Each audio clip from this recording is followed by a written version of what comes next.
నువ్వు ఒక క్రిస్టియన్ అయితే ఈ విషయం తప్పకుండా నువ్వు తెలుసుకోవాలి. మన దేశపు మొట్టమొదటి రాకెట్ ప్రయోగం ఒక చర్చ్లో జరిగిందని మీకు తెలుసా? మీరు విన్నది అక్షరాల నిజం. మన ఇండియా ఫస్ట్ స్పేస్ రాకెట్ ప్రయోగం ఒక చర్చ్లో జరిగింది.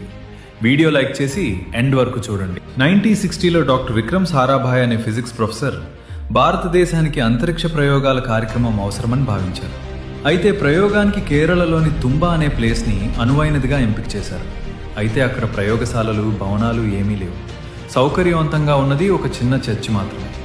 డాక్టర్ సారాభాయ్ ఆ చర్చ్ బిషప్ పీటర్ బెర్నార్డ్ను కలిసి చర్చ్ని రాకెట్ ప్రయోగ కేంద్రంగా మార్చడానికి అనుమతి కోరారు.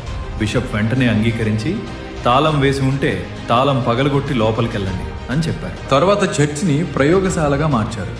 చాలామంది క్రైస్తవ యువకులు, చర్చ్ సభ్యులు ఈ ప్రయోగానికి రాకెట్ కాంపోనెంట్స్ తయారీ, ఫ్యూయల్ సేఫ్ సెట్ చేయడం, పరిశీలన, లాగ్ రికార్డింగ్ వంటి పనుల్లో సహాయం చేశారు.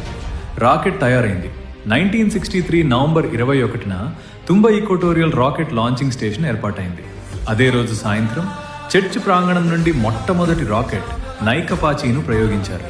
ఈ విధంగా భారతదేశపు మొట్టమొదటి రాకెట్ ప్రయోగం ఒక చర్చిలో జరిగింది. క్రైస్తవులు భారతదేశం కోసం ఏం చేశారనే మూర్ఖులకి ఈ వీడియో పంపండి. ఎన్నో వృధా రీల్స్ షేర్ చేస్తూ ఉంటాం. ఈ రీల్ని మీ ఫ్రెండ్స్లో ఇద్దరికి మర్చిపోకుండా షేర్ చేసి ఆమెనని కామెంట్ చేయండి. మన అకౌంట్ ఫాలో చేసి మీ సపోర్ట్ ఇవ్వండి. ఎందుకంటే నువ్వు తెలుసుకోవాల్సింది చాలా ఉంది.